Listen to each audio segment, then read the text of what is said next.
So I'm actually an East Coast girl, grew up there, but came to the West Coast when I was in my early to mid-20s with my husband and settled in first Ventura and then Santa Barbara. I have a master's two masters actually, in history and education. Somehow very early on, because I had two daughters, got involved in women in politics, and that has been my passion ever since. There's a joke that goes around in the feminist community. If you're not at the table, you're liable to be on the menu. So I don't want too many women on the menu. We've got to make a difference. Becoming a leader is really important, and I think that's an opportunity that anybody working with the Fund for Santa Barbara gets. I don't think I was very active when I started work with the Fund for Santa Barbara, but I watched other organizations do that.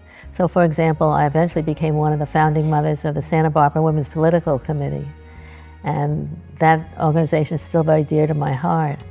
And I never thought of doing anything like that until I met some of the people who were grantees. My other passion is electing women to the Board of Supervisors here in town. And so we've done very well with women on our Board of Supervisors. And anytime you want to talk policy, I'd be delighted to talk to you about my safe parking program, my San Marcos Road acreage that I saved. Many things I had the chance to do when I became a member of the Board of Supervisors.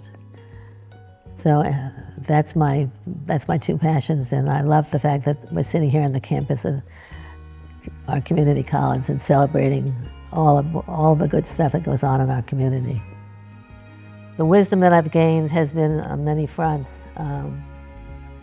I am very interested in working with foundations and distributing funds if there is diversity in the organization.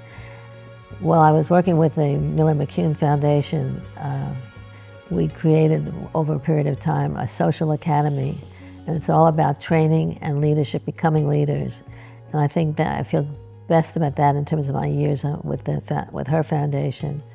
And I think that the leadership that we are creating, the leaders we are creating, are going to do a lot more in the coming years for the Fund for Santa Barbara.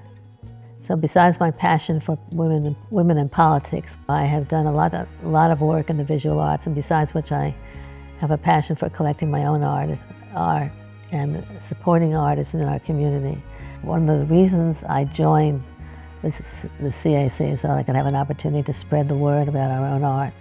So the joy for me, if you come into my house and my living room, is the colors that you see, the figures you see, the abstract work. Come and visit me in my own personal gallery. You're welcome to. What gives me hope for the future is my grandchildren. They, for the most part, have all been raised to acknowledge and honor what's going on in their communities.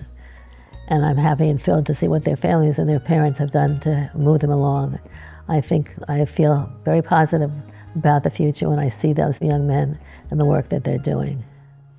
Well, first of all, let me thank you for including me in this day. I felt very honored when they called and said, "Can we honor you?" So, and I know Nancy, and I'm very much in awe of what she accomplished with women. So thank you. It means extra to have her name on the award. Extras for sure.